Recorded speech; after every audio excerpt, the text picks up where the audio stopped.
The Aroostook Potato War, a conflict where soldiers marched, cannons stood ready, and not a single shot was fired. A war born from pride, frozen forests, and a crop no one expected to fight for. It began over potatoes, not power. In the winter of 1838, farmers in the icy woods between Maine and New Brunswick found themselves at the heart of a war without bloodshed. Muskets were drawn, soldiers marched, but not a single shot was fired in anger. After the American Revolution, the border between the U.S. and British Canada was poorly defined. The Treaty of Paris, 1783, left a vague description, something about highlands dividing rivers. The problem? No one knew which highlands those were. For decades, Maine settlers farmed lands Britain also claimed. By the 1830s, both sides sent lumbermen to cut timber, and tempers began to spark. The Aroostook region was rich with valuable pine trees, the lifeblood of shipbuilding. Both sides wanted the wood and the money it brought. American loggers claimed the land as Maine's. British cutters claimed it for New Brunswick.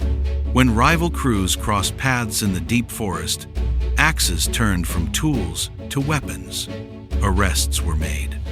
The forest, once quiet, echoed with political threats. In 1839, Maine's militia entered the disputed territory to arrest trespassers. The New Brunswick authorities responded by capturing a U.S. land agent named Eaton. Suddenly, two nations teetered on the brink of war over timber and pride. Newspapers shouted of invasion. The frozen frontier braced for conflict that, by all logic, shouldn't have existed. Maine's governor, John Fairfield, wasn't about to back down.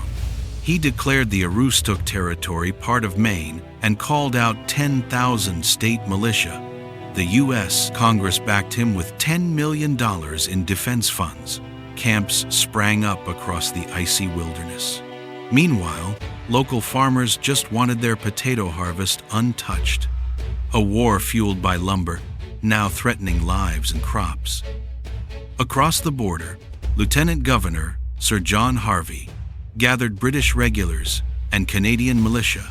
Orders were clear: defend New Brunswick's claims, but avoid bloodshed.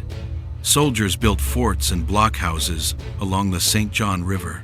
The icy silence between both sides was louder than any cannon. Each waited for the other to flinch. In Washington, D.C., President Martin Van Buren faced a diplomatic nightmare. The U.S. was not prepared for another war with Britain. Yet, he couldn't appear weak. Letters flew between London and Washington at the speed of sailing ships weeks at a time. One misunderstanding could turn a border squabble into disaster. The soldiers who actually camped along the border suffered most. Temperatures plunged below -20 degrees Celsius, supplies ran low, and disease spread faster than any battle cry. Yet despite the hardship, both sides traded jokes instead of bullets. Some even shared whiskey across the invisible line. The war was turning into a cold, surreal comedy of errors. Back home, American and British newspapers went wild. Reports exaggerated skirmishes that never happened. Cartoonists mocked both governments. The Potato War, one paper joked, might end in mashed diplomacy. Still, people feared real war could break out any day. Public opinion turned the far north woods into a stage of political theater. To calm tensions, General Winfield Scott, the hero of past wars, was dispatched north. Known for diplomacy as much as discipline, Scott met with both sides. He convinced them to avoid violence until higher powers settled the matter. His presence alone was enough to cool the fire. The soldiers, tired and freezing, were relieved. Scott and Harvey, surprisingly, became friends. Both agreed to joint patrols and mutual withdrawal of troops.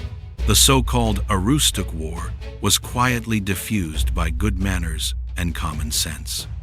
Newspapers were disappointed there were no heroic charges, no glorious battles, just an awkward truce in the snow.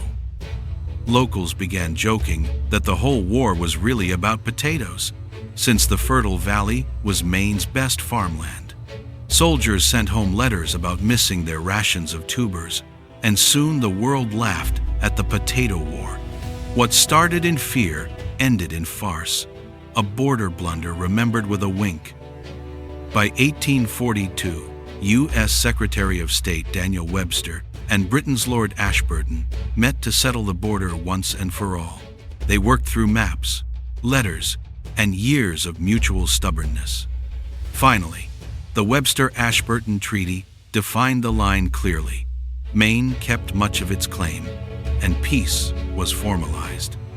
The treaty not only solved the Aroostook question, it also calmed other U.S.-British tensions, from the slave trade patrols to Great Lakes disputes. A near war turned into an early model of peaceful negotiation. In classrooms today, it's sometimes overlooked, but the world owes a lot to that cold, quiet diplomacy. The thousands of men who had marched to the border returned home without firing a shot. Some joked that they'd fought frostbite more than Britain. For many, it was their first and last war. They were paid, honored, and then forgotten, heroes of a conflict that never quite became one. Maine's economy, surprisingly, boomed after the crisis.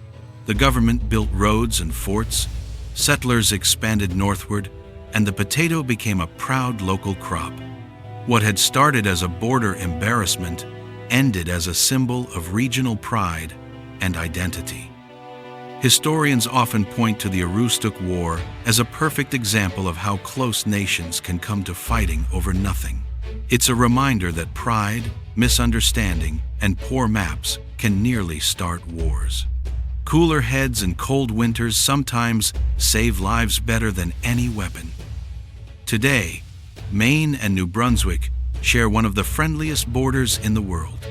A museum in Holton, Maine, even displays relics from the Potato War, uniform buttons, letters, and an old musket that never fired.